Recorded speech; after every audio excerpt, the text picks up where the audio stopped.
तो 24 जून से संसद का अगला सत्र शुरू होने जा रहा है। इस सत्र के दौरान नए सांसद शपथ ग्रहण करेंगे, लेकिन क्या इस सत्र में बजट पेश होगा, इसकी जानकारी के लिए अब हमारे साथ सीधा जुड़ गए हैं संवाददाता लक्ष्मण रॉय। तो लक्ष्मण जी बताएं, संसद सत्र को लेकर पूरी खबर क्या है और बजट कब पेश हो सकता है? जी हाँ, नई सरकार बनने के बाद सबकी नजरें इस बात पर टिकी हैं कि बजट कब पेश होगा। तो अब तस्वीर बिल्कुल साफ हो गई है, कहीं कोई कंफ्यूजन नहीं है। बता दूं कि सरकार ने, संसदीय कार्य मंत्री ने औपचारिक तौर पर ऐलान किया है कि संसद का सत्र 24 जून से चलाया जाएगा और 3 जुलाई तक चलेगा। लेकिन संसद के इस सत्र में बजट पेश नहीं किया जाएगा, जो मुझे सूत्रों से जानकारी मिली है। ये 24 जून से 3 जुलाई तक का जो संसद का सत्र होगा, उसमें नए सांसदों को शपथ दिलाई जाएगी। हालांकि सबसे पहले एक प्रोटेम स्पीकर का चुनाव होगा। प्रोटेम स्पीकर के देखरेख में नए सांसदों को शपथ दिलाई जाएगी। फिर राष्ट्रपति दोनों सदनों को संबोधित करेंगे। फिर लोकसभा स्पीकर का चुनाव होगा, जो कि राजनीतिक रूप से काफी महत्वपूर्ण है। उसके बाद 3 जुलाई को संसद के सत्र का साइने डाई हो जाएगा, यानी संपन्न कर लिया जाएगा। फिर कुछ दिन बाद बजट सत्र शुरू होगा। तो बहुत हद तक संभावना है कि जुलाई के दूसरे हफ्ते में 15 जुलाई या उसके बाद के दिनों में बजट पेश किया जाए और बजट सत्र शुरू होने के पहले या अगले दिन जो है वो बजट पेश किया जा सकता है। हालांकि इसका मतलब ये नहीं कि बजट की तैयारियां नहीं हो रही है। बजट की जो बेसिक तैयारियां होती है, आंकड़े जुटाने के, लिखने के, वो सब काम तो पहले से वित्त मंत्रालय में हो चुका है। लेकिन बजट में ऐलान क्या किया जाएगा, इसको लेकर 18 तारीख से प्री बजट कंसल्टेशन होगा। संबंधित लोगों के साथ सलाह मशविरा होगा। किसान संगठनों, इंडस्ट्री के लोग हो, उद्योगपति हो, सलाह मशविरा के बाद उन प्रस्तावों को अंतिम रूप दिया जाएगा। फिर वित्त मंत्रालय, प्रधानमंत्री कार्यालय के बीच चर्चा के बाद बजट के उन प्रस्तावों को मंजूरी दी जाएगी, फिर जिसका ऐलान आप बजट में देख सकते हैं। शुक्रिया लक्ष्मण जी इस पूरी खबर के लिए। तो बजट की तैयारियां भी शुरू हो गई है और इससे पहले आज कैबिनेट मंत्री निर्मला सीतारमण ने लोकसभा चुनाव 2024 के बाद बनी नई सरकार में एक बार फिर से अहम वित्त मंत्रालय की कमान संभाल ली है। उन्होंने नए मंत्रिमंडल में वित्त मंत्रालय आवंटित होने के बाद आज वित्त मंत्रालय का कार्यभार संभाला है। वित्त सचिव टीवी सोमनाथन और दूसरे बड़े अधिकारियों ने उनका जोरदार स्वागत किया और इस दौरान निर्मला सीतारमण के साथ पंकज चौधरी भी मौजूद रहे। अब जल्द वित्त मंत्री 2025 के लिए बजट पेश करेंगी। ये बजट प्रधानमंत्री नरेंद्र मोदी की अगुवाई वाली तीसरी सरकार की प्राथमिकता और विकसित भारत की दिशा तय करेगा। तो निर्मला सीतारमण के अलावा आज केंद्रीय मंत्री नितिन गडकरी ने भी सड़क परिवहन और राजमार्ग मंत्री का कार्यभार संभाल लिया है। इस मौके पर राज्य मंत्री अजय टम्टा और हर्ष मल्होत्रा भी मौजूद रहे।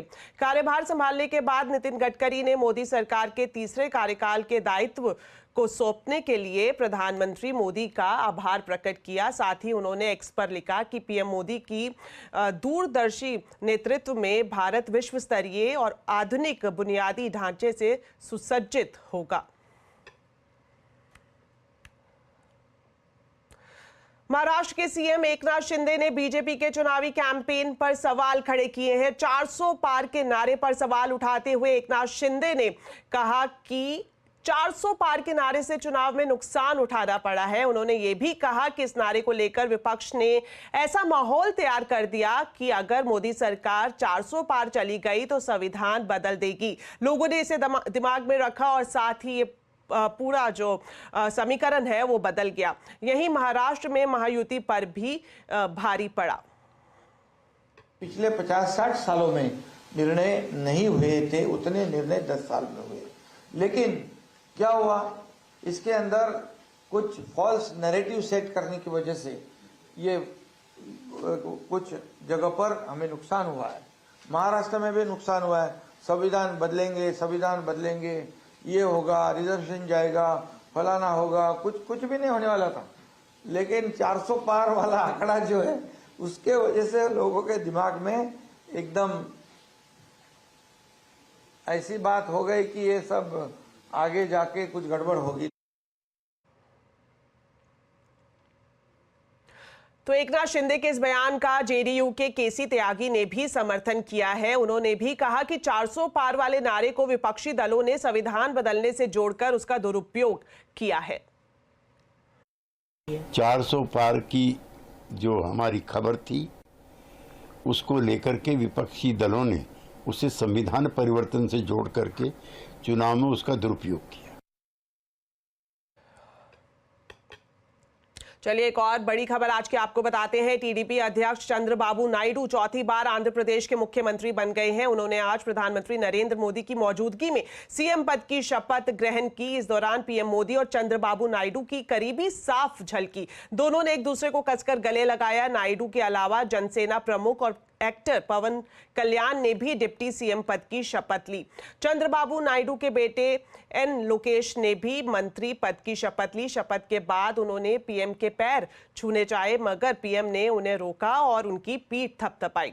नई सरकार में सीएम और डिप्टी सीएम समेत 25 सदस्य होंगे। इसमें टीडीपी के 20, जनसेना के 3 और भाजपा के 1 मंत्री शामिल हैं। एक पद फिलहाल खाली रखा गया है। लोकसभा चुनाव में वायनाड और रायबरेली दोनों जगह से जीतने के बाद पहली बार आज राहुल वायनाड पहुंचे। उन्होंने रोड शो किया और सभा भी की। इसमें राहुल के लिए भारी जन सैलाब उमड़ता हुआ दिखाई दिया। राहुल खुली जीप के ऊपर बैठे दिखे। राहुल ने प्रधानमंत्री मोदी और सरकार पर भी निशाना साधा। I have a dilemma in front of me. The question is, will I be member of parliament of Wayanad or will I be member of parliament of Raebareli? Unfortunately, like the prime minister, I am not guided by God. I am a human being.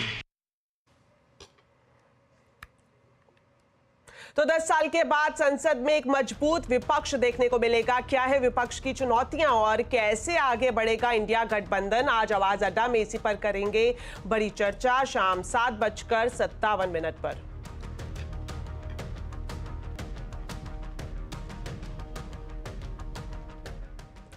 चलिए अब बात करते हैं बाजार की। आज fade outcome से पहले बाजार में कंसोलिडेशन दिखाई दिया। इसी के साथ मार्केट बढ़त पर बंद हुआ। सेंसेक्स 150 अंक चढ़कर 76,607 पर बंद हुआ। वहीं निफ्टी 58 अंक चढ़कर 23,323 पर बंद हुआ। आज सबसे ज्यादा तेजी मिड कैप स्मॉल कैप शेयरों में दिखाई दी। वहीं एफएमसीजी, मेटल, ऑटो शेयरों में दबाव देखने को मिला। तो मार्केट का पूरा हाल अब समझते हैं सुमित से। तो सुमित बताएं आज की हाईलाइट्स। देखिए, भारतीय बाजारों के लिए आज का दिन वैसे तो बहुत बढ़िया था क्योंकि रिकॉर्ड स्तरों पर आज निफ्टी पहुंचा। रिकॉर्ड स्तरों पर मिड कैप था, स्मॉल कैप था। हालांकि हायर लेवल से थोड़ी सी प्रॉफिट टेकिंग आपको इंडेक्स में दिखाई पड़ेगी, लेकिन मिड कैप स्मॉल कैप में खरीदारी बढ़िया ही देखने को मिली। इंडेक्स बड़े इवेंट को अवेट कर रहा है जिसमें एफओएमसी का आउटकम किस तरह से आता है। एक बड़ा इंपॉर्टेंट इवेंट रहने वाला है, फिर एक्सपायरी भी होगी गोइंग फॉरवर्ड, तो उसका भी एक इम्पैक्ट रहेगा। लेकिन ओवरऑल एक अच्छा सत्र, जबकि मार्केट्स में खरीदारी थी, बैंक्स में, पीएसयूज में, पीएसयू बैंक्स में, इसके अलावा सिलेक्टिव रियल्टी में जो खरीदारी के साथ कामकाज करते हुए दिखाई पड़ रहे थे।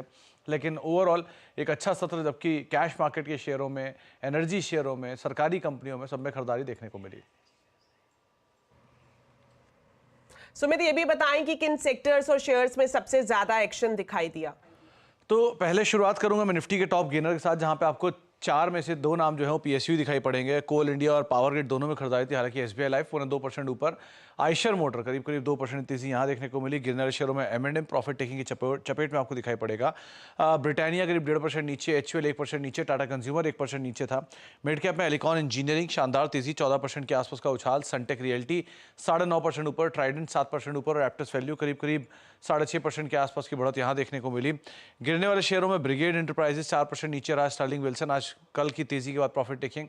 रेस्टोरेंट ब्रांड एशिया 2.5% नीचे और सारेगामा इंडस्ट्रीज में थोड़ी बहुत बिकवाली देखने को मिली। इसके अलावा पीएसयू बैंक्स में आज खरीदारी थी, तो central bank of India, bank of Baroda, IOB, UCO bank 2 से लेकर 4% तक का उछाल यहाँ पर भी आता हुआ दिखाई पड़ा। शुक्रिया इस पूरे मार्केट अपडेट के लिए। वहीं एमके इन्वेस्टमेंट मैनेजर्स के सीईओ मनीष सोंथालिया का कहना है कि अब सरकार बनने के बाद बाजार में निवेश आता रहेगा। सोंथालिया के मुताबिक डिफेंस कंपनियों में अच्छा पैसा बन सकता है। मोदी 3.0 100 दिन का जो एजेंडा है उसकी काउंटडाउन शुरू हो गई है। आपके budget first week of July में आने वाले हैं। आई थिंक कंजम्पशन भी थोड़ी बहुत लाइमलाइट में जरूर आएंगे। पीएसयूज में तो अभी भी बहुत दम है, क्योंकि अगर 5 साल का एजेंडा जो ना सरकार के सामने है, तो आपके रेलवेज, डिफेंस, मेरे हिसाब से तो इनमें तेजी अभी जस्ट शुरू ही हो रही है। नेक्स्ट 5 साल में रेलवेज में बहुत कुछ होने वाला है। डिफेंस में एक्सपोर्ट प्लस आत्मनिर्भर, आपकी काफी कुछ जो आप अगर प्रॉफिट ग्रोथ देखें पीएसयूज की, लास्ट 3 साल में 5 गुना प्रॉफिट बढ़ी। तो बाजार आज फिर नई ऊंचाइयों पर है। निफ्टी के साथ मिड कैप और स्मॉल कैप इंडेक्स ने भी नया शिखर बनाया है। 4 जून के बाद इस जोरदार रैली में जिन शेयरों की भूमिका रही उसके बारे में बता रहे हैं हॉर्मस।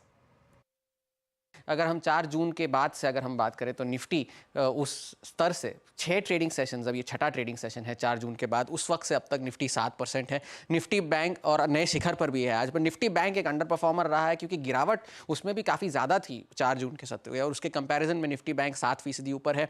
ब्रॉडर मार्केट्स में मिड कैप और स्मॉल कैप इंडेक्स दोनों उस दिन 8% की गिरावट के साथ बंद हुए थे।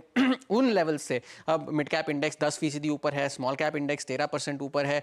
पर सरकारी कंपनियों में जो सबसे ज्यादा गिरावट आई थी, पीएससी इंडेक्स जो है मंगलवार के सेशन में, पिछले मंगलवार के, उस 16% की गिरावट के साथ बंद हुआ था।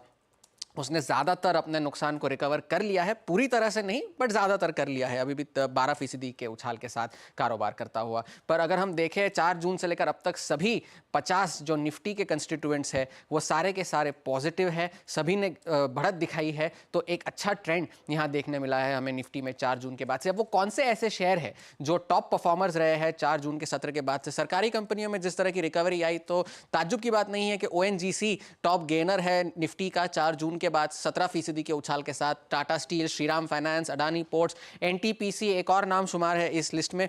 बट अब एक अंडर परफॉर्मर्स की अगर हम बात करिए, सारे स्टॉक्स गेन्स तो थे मगर अंडर परफॉर्मर्स भी थे इन कंपैरिजन, क्योंकि अगर स्टॉक्स 10% के उछाल के साथ चले हैं तो Asian paints flat, HUL flat, Britannia लगभग फ्लैट और डीवीज लैब्स और टाटा कंज्यूमर्स भी 3 से 4% का उछाल देखने मिला है 4 जून से। अब हम सरकारी कंपनियों की बात कर रहे थे तो पीएससी इंडेक्स में कौन से ऐसे शेयर है जिन्होंने सबसे ज्यादा उछाल दिखाया है? बीएचईएल में 20%, कॉनकॉर, ओएनजीसी जो कि निफ्टी का भी टॉप गेनर है, पीएफसी इसमें शामिल है। बट पीएफसी और आरईसी दोनों उस 4 जून के सत्र में 25% तक गिरे थे तो वो अब तक अपने उस नुकसान को रिकवर कर रहे हैं। आरईसी के शेयर भी 13% के उछाल के साथ आए हैं 4 जून के बाद से और पीएफसी भी 14.5% का उछाल दिखाया है। अब मिड कैप इंडेक्स की तरफ चलते हैं। मिड कैप इंडेक्स में जो शेयर्स, आदित्य बिरला ग्रुप के शेयर सबसे ज्यादा आउट परफॉर्म किए हैं। वोडाफोन आइडिया 25% के उछाल के साथ 4 जून से। आदित्य बिरला फैशन भी एक लंबे समय के अंडर परफॉर्मेंस के बाद अब रफ्तार दिखाता हुआ 22% के उछाल के साथ। फैक्ट भी 22% की उछाल देखी गई है। पर फैक्ट में आपको बता दूं कि बाजार में बिल्कुल फ्लोट, हार्डली एनी फ्लोट है फैक्ट का। एलआईसी हाउसिंग और ओरेकल फाइनेंशियल जो आज भी ऊपर है उस 21% की गेन्स के साथ। और स्मॉल कैप्स में जो शेयर है एचएफसीएल, तेजस नेटवर्क्स जो कम्युनिकेशन से रिलेटेड सेक्टर्स है, स्टॉक्स है, वो सारे आज आउट परफॉर्म किए हैं 4 जून के बाद से। हमारा राजा और एनसीसी जो आंध्र प्रदेश से लिंक स्टॉक्स है उन्होंने अच्छा प्रदर्शन किया है। और प्राज इंडस्ट्रीज भी 4 जून के बाद से 26% के उछाल के साथ। तो 4 जून के बाद एक शानदार रिकवरी देखी गई है बाजार में। ब्रॉडर मार्केट्स एक नए शिखर पर, निफ्टी एक नए शिखर पर, बस इंतजार अब है निफ्टी बैंक का। चलिए फिलहाल वक्त हो गया एक छोटे से ब्रेक का, लेकिन ब्रेक के बाद आपको बताएंगे दिल्ली में पानी का भयंकर संकट किस तरह से लोगों को तरसा रहा है। आप देखते रहिए आवाज समाचार।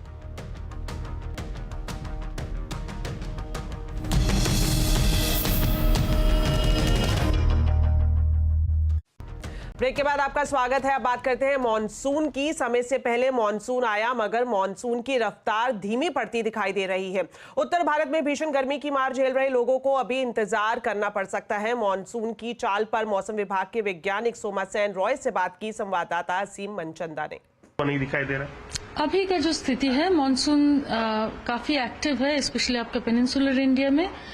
जैसे पिछले 2-4 दिन में ऑलमोस्ट एवरीडे हमारा मॉनसून का लाइन काफी आगे आ चुकी है। महाराष्ट्र का काफी हिस्से और तेलंगाना, छत्तीसगढ़ और आंध्र प्रदेश, उड़ीसा, इन सभी के राज्यों में से हमारा मॉनसून का लाइन काफी एडवांस कर चुकी है। ईस्ट में अभी एडवांस नहीं हुआ है मगर हम क्योंकि ईस्टर्लीज यहाँ उतना स्ट्रांग नहीं है कि वेस्टर्ली जो वेदर सिस्टम है उसको डिस्प्लेस करे, उसके लिए हम अभी वेट कर रहे हैं। तो हम ये नहीं कह सकते कि अभी ब्रेक लग गया है मॉनसून के ऊपर? नहीं, ऐसा कोई भी स्थिति, हम ब्रेक का कोई पहली तो बात है, ब्रेक एक डेफिनेशन होता है जब पूरा देश में मानसून आ जाती है, मानसून ट्रफ फुटहिल्स में चली जाती है और पूरा देश में मानसून एकदम वीक हो जाती है। अभी का स्थिति वैसा नहीं है क्योंकि हमारा मानसून अभी पेनिनसुलर इंडिया में काफी एक्टिव है और एडवांस भी हो रही है रोज। तो और ये स्थिति में और शेयर जोन भी है मानसून का, जो एक बहुत क्लासिक फीचर है, एवरीथिंग टुगेदर हम ये कह नहीं सकते हैं कि मानसून कोई ब्रेक फेज में आ रहा है। अगर मैं उत्तर भारत की बात करूं तो कहाँ कहाँ अभी हीट वेव का अलर्ट आपकी तरफ से जारी किया हुआ है? उत्तर और आपका नॉर्थ इंडिया, पूरा नॉर्थ इंडिया में ही अभी हीट वेव का स्थिति है। उसका जो सबसे ज्यादा सिवियरिटी है अभी ईस्टर्न पार्ट्स में, यानी कि ईस्ट उत्तर प्रदेश, बिहार, झारखंड और बंगाल, गैंजेटिक वेस्ट बंगाल, यही जगह में सबसे ज्यादा है, जिसके चलते हमने आज रेड अलर्ट जारी किए हैं आज के लिए ईस्ट उत्तर प्रदेश, बिहार और झारखंड। इन तीनों जगहों में आपका कल भी हीट वेव रेड अलर्ट के साथ सीवियर हीट वेव का जो वार्निंग वो जारी रहेगा। परसों बिहार से हटने का थोड़ा संभावना दिख रहा है, मगर उत्तर प्रदेश में बढ़ेगा और उत्तर प्रदेश एक्सपेंशन होगा, यानी कि वेस्ट उत्तर प्रदेश को भी हम कल से रेड अलर्ट में रखेंगे। तो बिहार, झारखंड कुल मिला के 2 दिन या 3 दिन तक रेड अलर्ट, उसके बाद ये ऑरेंज में चले जाएंगे। उत्तर प्रदेश में आज red alert, east Uttar Pradesh में कल पूरा रीजन में आपका रेड अलर्ट आ जाएगा। और जहां तक आपका पंजाब हरियाणा की बात है, वहां आपका ऑरेंज अलर्ट के साथ आज, उसके बाद से थोड़ा डिक्रीज होने लगेगा। तो एक तरफ है गर्मी की मार और दूसरी तरफ दिल्ली के लोग पानी की किल्लत झेल रहे हैं। सुप्रीम कोर्ट ने दिल्ली सरकार को फटकार लगाई है। कोर्ट ने पूछा है कि दिल्ली सरकार ने अब तक टैंकर माफियाओं के खिलाफ क्या कुछ कदम उठाए हैं। डिटेल्स लेते हैं असीम मनचंदा से। तो असीम, बताएं, दिल्ली में पानी की परेशानी है और सुप्रीम कोर्ट की तरफ से आज फटकार भी लगाई गई है दिल्ली सरकार को। क्या डिटेल्स हैं आपके पास? इस वक्त दिल्ली में पानी का बड़ा संकट है। दिल्ली सरकार का आरोप है कि हरियाणा उसकी पानी की सप्लाई रोक रहा है। दिल्ली सरकार ने इसको लेकर के सुप्रीम कोर्ट में एक याचिका भी दायर की थी। सुप्रीम कोर्ट में जब पिछली बार इस मामले की सुनवाई हुई थी तो सुप्रीम कोर्ट ने हिमाचल प्रदेश से दिल्ली के पानी को रिलीज करने के निर्देश दिए थे। आज जब इस मामले की सुनवाई हुई तो सुप्रीम कोर्ट ने सभी को फटकार लगाई। सुप्रीम कोर्ट ने कहा क्यों नहीं राज्यों के मुख्य सचिव इस मामले में हलफनामा दायर कर रहे हैं। उसके बाद सुप्रीम कोर्ट ने दिल्ली सरकार को फटकार लगाई। सुप्रीम कोर्ट ने कहा कि हम लगातार टीवी पर देख रहे हैं, तस्वीरें आ रही हैं कि दिल्ली में किस तरह से पानी का संकट है, किस तरह से टैंकर माफिया काम कर रहा है, किस तरह से पानी की बर्बादी हो रही है।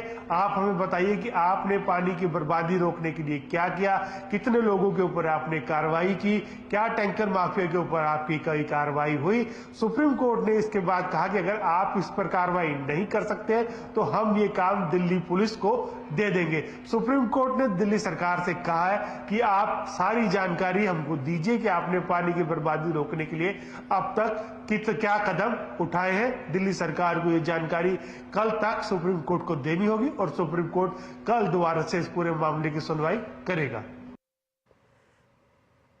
शुक्रिया असीम इस पूरी जानकारी के लिए। वहीं इस बीच दिल्ली पर्यावरण मंत्री गोपाल राय ने कहा है कि पानी की समस्या को दूर करने के लिए कदम उठाए जाएंगे और माफिया को सख्त सजा दी जाएगी।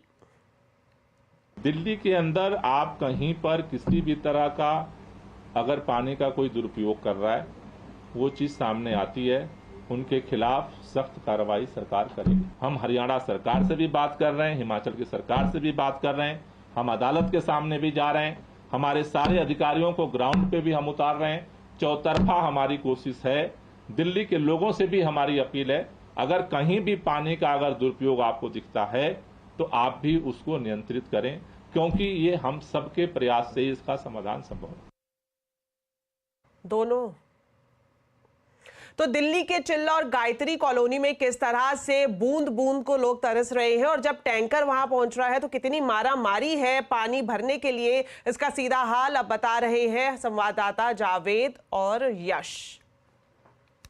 ये हालात दिल्ली के अलग अलग इलाकों में चल रहे हैं, लेकिन हम ये भी बता रहे हैं कि चिल्ला जैसी जगहों पर यहाँ पानी टैंकर से ही सप्लाई होता है। ये देखिए किस तरह से पानी के लिए लंबी लाइन यहाँ पर लगती है। तो देखिए ये लाइन यहाँ पर लग रही है। हमने कई ऐसी तस्वीरें देखी जहाँ पानी को लेकर जद्दोजहद देखी जा सकती है। विवेकानंद कैंप का उदाहरण हम देना चाहेंगे। कल हम वहाँ थे, वहाँ पर जब टैंकर आता है तो लोग उसके ऊपर चढ़ते हैं, चलते टैंकर के ऊपर पाइप डालते हैं और अपने अपने हिस्से का पानी किसी तरह से निकाल लेते हैं। लेकिन कम से कम यहाँ पर अगर आप देखेंगे, यहाँ लाइन में लोग लगे हुए हैं और अपनी बारी का इंतज़ार कर रहे हैं और पानी यहाँ पर उनके जो बॉटल हैं, जो उनके डब्बे हैं, उसमें पानी दिया जा रहा है। तो दिल्ली में पानी की किल्लत की ये तस्वीरें इसी तरह से नज़र आ रही हैं। भैया यहाँ पे 2009 से रह रहे हैं, 2009 से ही पानी का यहाँ पे तकलीफ ही है। हमेशा देख लो, हम ड्यूटी जाने के 10:30 बजे मेरी ड्यूटी है, लेकिन ड्यूटी नहीं जा पा रहे हैं पानी के चक्कर में। इतना पानी का कलेश है। 500 रुपये देकर ये कहीं कराया है। 500 रुपये देके आप लोगों ने बुलाया ये? अभी 10 मिनट रुको, अभी वसूलेंगे सबसे पैसे, तब जाएंगे। अच्छा, तो ये सरकारी टैंक नहीं है आपका? सरकारी है, से नहीं आता? वहाँ तो सरकारी है, यहाँ वसूलते हैं सब। फिर भी वसूलते हैं जी। अच्छा, एक चीज और पूछूंगा मैं, ये पानी कई लोगों ने मेरे को आगे भी बताया पीने लायक नहीं होता, लेकिन आप मजबूर हैं यही पानी पीने के लिए? पीने के लिए फिर क्या करें, कहाँ से पिए? और गर्मी है, पानी की तो दिक्कत है। अब कोई भरवाता है, कोई नहीं भरवाता, फिर भी 1-2 बाल्टी भर के गुजारा करते हैं। और टंकर आता 15-20 दिन में, तो वो दिक्कत होती है। पानी कहाँ से लाएं? तो पानी के संकट को लेकर दिल्ली के पहाड़गंज में क्या कुछ हाल है, बता रही हैं प्रियंका कांडपाल। पानी भरने की जो कोशिश महिलाएं कर रही हैं, एक तो इनका कहना है जो इनके घर में कनेक्शंस हैं उनमें पानी नहीं आ रहा है, बोरिंग का जो पानी पीते हैं वो पानी गंदा आ रहा है, और जो कुछ नए कनेक्शंस डले हैं उनमें पानी आता नहीं है। ऐसे में घरों से बाहर निकल कर इस धूप में अगर टैंकर का पानी भरने भी तमाम महिलाएं आ रही हैं तो वो पानी भी साफ नहीं आ रहा है। दिल्ली का पहाड़गंज ये इलाका है और यहाँ की महिलाएं कह रही हैं कि विधायक के पास वो कई बार जा चुके हैं, कई बार हाथ जोड़ चुके हैं, लेकिन उसके बाद भी पानी की समस्या यहाँ सॉल्व होती नहीं दिख रही है। चलिए अब आपको बताते हैं आज के कंज्यूमर अड्डा के टॉपिक के बारे में, जो कि जुड़ा हुआ है पैकेट जूस से, जिसे हम ये सोचकर पीते हैं कि ये सेहत के लिए काफी अच्छा है। लेकिन आपको बता दें कि आईसीएमआर की ताजा रिपोर्ट के मुताबिक पैकेट वाले जूस में सिर्फ चीनी का घोल है जो आपकी सेहत बिगाड़ रहा है। तो जरूर देखिए आज का कंज्यूमर अड्डा, जूस में झोल चीनी का घोल, शाम 5:57 पर। चलिए अब बात करते हैं जम्मू कश्मीर की, जहां एक बार फिर से आतंकवादी हमला हुआ है। डोडा में मंगलवार देर रात आतंकवादियों ने सेना की चौकी पर हमला किया। गोलीबारी में 5 जवान और एक स्पेशल पुलिस ऑफिसर घायल हो गए। इससे पहले कठुआ जिले में भी आतंकवादियों ने गोलीबारी की थी। इसमें एक व्यक्ति के घायल होने की खबर है। पिछले 3 दिन में ये तीसरा आतंकी हमला है। आतंकवादियों को पकड़ने के लिए सर्च ऑपरेशन फिलहाल जारी है। रियासी में कटरा के 30 किलोमीटर मार्ग पर सुरक्षा बलों की संख्या बढ़ा दी गई है। श्रद्धालुओं को भी यात्रा के दौरान सावधानी रखने की सलाह दी गई है। कुवैत में एक इमारत में आग लगने से 41 लोगों की मौत हो गई है और 50 से ज्यादा लोग घायल हैं। आज सुबह 6 मंजिला इमारत में भीषण आग लग गई और आग लगने का कारण फिलहाल साफ नहीं हो पाया है। जिस इमारत में आग लगी है उसमें बड़ी संख्या में श्रमिक रहते हैं। आग लगने के समय भी कई श्रमिक बिल्डिंग के अंदर मौजूद थे। कई लोगों को रेस्क्यू कर लिया गया है, मगर आग के धुएं के कारण कई लोगों की मौत भी हो गई है। विदेश मंत्री एस जयशंकर ने भी एक्स पर पोस्ट करके शोक व्यक्त किया है और बताया है कि भारतीय दूतावास हर मदद करने के लिए जुटा हुआ है।